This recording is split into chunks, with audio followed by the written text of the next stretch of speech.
think that we should go over staged mugshots, okay? Definitely this was not staged at all. I definitely committed a crime here. I'm 5'8", and by the way, look how much younger I look now, and that was, 2011. Okay, so you can turn back time. With that being said, and it's not Botox, and it's not filler, it's not drinking water, and I have no gray hair, and all the things. So with that being said, let's go over this. This is Jayshawn Ross. This is a staged mugshot. Why?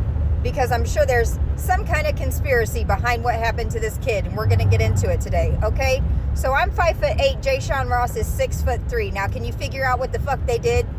Oh my God, this is so hard to do. I don't know. Can we all figure this out? Hold on. So if I'm 5'8" and he's 6'3", what the fuck happened? They didn't move the camera.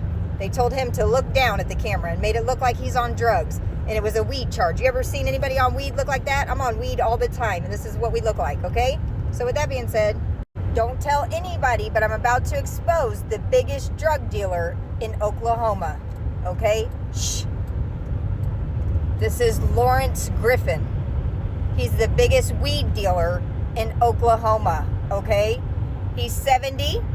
He's a retired trucker, and he cultivates marijuana on a farm, which is the only place that weed is sold in the United States of America, which is Israel.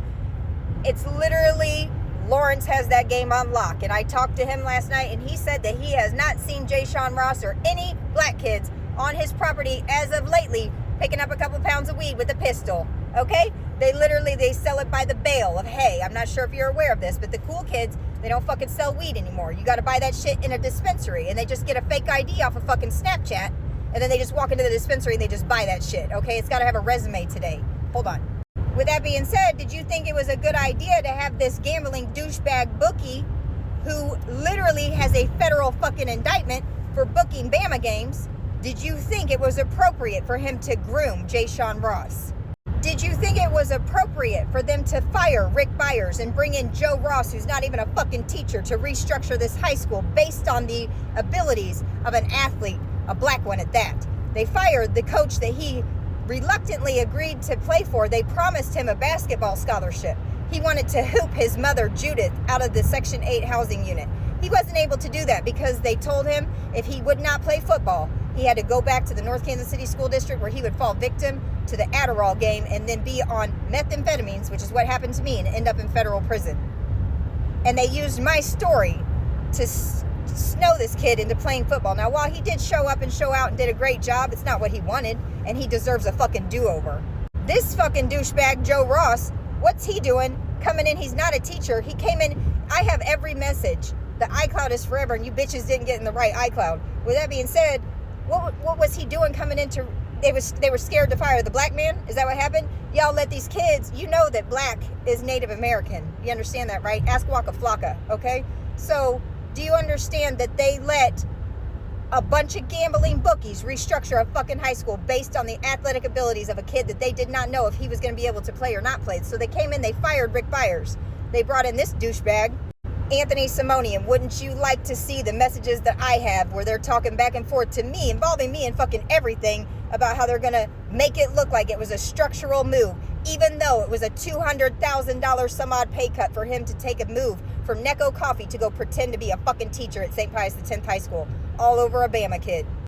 But you don't take in a fucking black kid if when the only day that it's gonna matter if you're scared or not to say the word fucking black is the day that he gets set up by law enforcement in my motherfucking car, bitch. A convicted drug felon.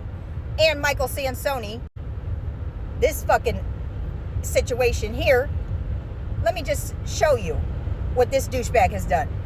So with that being said, I don't know. Did you guys want to go over that Charlie Simone? Where is his fucking name? Charlie Simone, right there. Charlie Simone. That's the new coach's brother.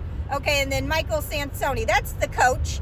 And then Tommy Cascone was in prison, so I don't know where his name is on there, but I did write this letter to John T. Mommer, the judge, so that none of them had to get an actual sentence in prison. Okay, hold on. And then do you see that Judge John T. Mommer just went ahead? I never got caught for the crimes I did because I'm not fucking stupid like these bitches, but I had to go do all the time. I did more time than the Savellas combined. I got caught with nothing. They had drugs, guns, and $330,000 of your fucking money, bitch.